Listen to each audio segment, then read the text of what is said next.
Friends, after a long gap, I am going to explain about credit card, which is the part of modern transaction. मैं credit card के बारे में आपको बताने जा रहा हूँ जो एक पार्ट है, हिस्सा है मॉडर्न ट्रांजैक्शन का। क्रेडिट कार्ड को बोला जाता है प्लास्टिक मनी, इसे बोला जाता है प्लास्टिक मनी।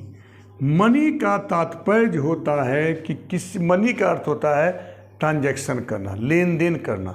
हम कोई वस्तु खरीदे, कोई सेवा खरीदे, कोई सामान खरीदे, किसी भी चीज़ की खरीदारी के लिए मनी कहते हैं।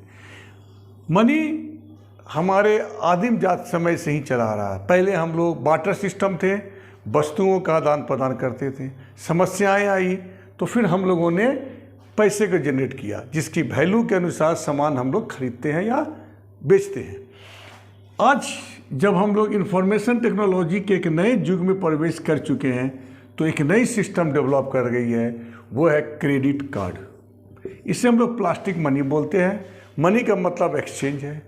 प्लास्टिक मनी क्यों बोला जाता है? क्योंकि इसमें प्लास्टिक का ये बना होता है। ये जो क्रेडिट कार्ड होता है वो प्लास्टिक का बना होता है, जिसकी मदद से हम सामान खरीद सकते हैं, बेच सकते हैं। इन दिनों क्रेडिट कार्ड का मतलब होता है लोन।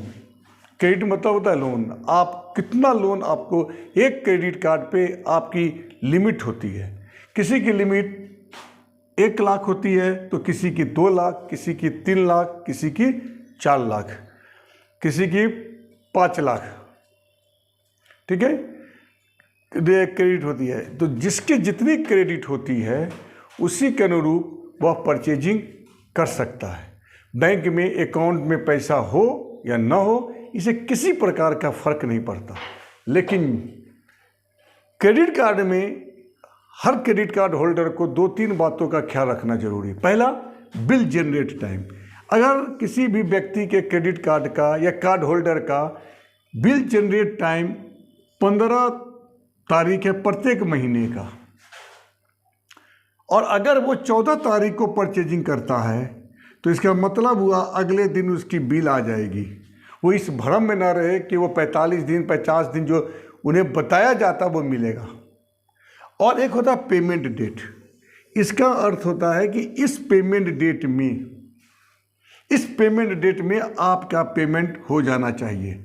चाहे वो आप ऑनलाइन पेमेंट करें, अकाउंट ऐड पेमेंट करें, चेक से पेमेंट करें, आपको पेमेंट करना अनिवार्य हो जाता है। और अन्यथा आपको ब्याज लगता है, जो ब्याज 30%, 50% तक जाती है, और जो प्रतिदिन के कैलकुलेशन पर लिया जाता है। इस तरह से यदि आप बिल की बात करें, ये सबसे प्रमुख बात होती है बिल जनरेट करने की। अगर 15 तारीख आपकी बिल जनरेट डेट है तो आप यदि 16 तारीख को परचेज करते हैं, यानी 16 मई को, तो आपका बिल जनरेट होगा 15 जून को, और आपको पेमेंट करने होंगे। मान लीजिए अगर पेमेंट डेट 5 तारीख है तो 5 जुलाई को आपको पेमेंट करने होंगे। तो ये सबसे एडवांटेज टाइम होता है किसी भी परचेजिंग का।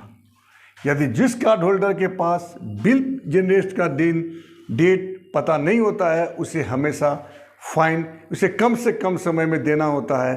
और अगर वो इस भ्रम में रह जाते हैं कि 45 दिन बाद देना है तो उन्हें फाइन लगता है। और आरबीआई ने अभी हाल ही में क्रेडिट कार्ड से जुड़ी कई नई इंस्ट्रक्शन दिए जो हर बैंक को फॉलो करना है 1 जून से। जैसे कोई भी बैंक किसी को भी क्रेडिट कार्ड बिना कस्टमर की अनुमति के नहीं दे सकता। उसकी लिमिट को न तो वो घटा सकता है न बढ़ा सकता है बिना किसी कस्टमर के स्वीकृति का। और तीसरा, जब उस पर फाइन लगाया जाता है तो उसे 15 दिन पहले सूचना देना अनिवार्य होता है, अन्यथा उसे फाइन के दुगुनी राशि देनी होगी बैंक को, कस्टमर को। ये 3 प्रमुख बातें। और बैंक कस्टमर को अत्यधिक फोर्स नहीं कर सकती है कार्ड खरीदने के लिए, उसे उसकी अनुमति लेनी होगी। क्रेडिट कार्ड एक बहुत अच्छी आधुनिक चीज़ है जो प्लास्टिक मनी है, परंतु इसे हमेशा सावधानी से उपयोग करने की ज़रूरत है, अन्यथा आप हर हमेशा कर्ज में डूबे रहेंगे। इसलिए क्रेडिट कार्ड एक बहुत ही इम्पॉर्टेंट प्लास्टिक मनी है जिसे आपको सावधानीपूर्वक यूज करना चाहिए। Thank you.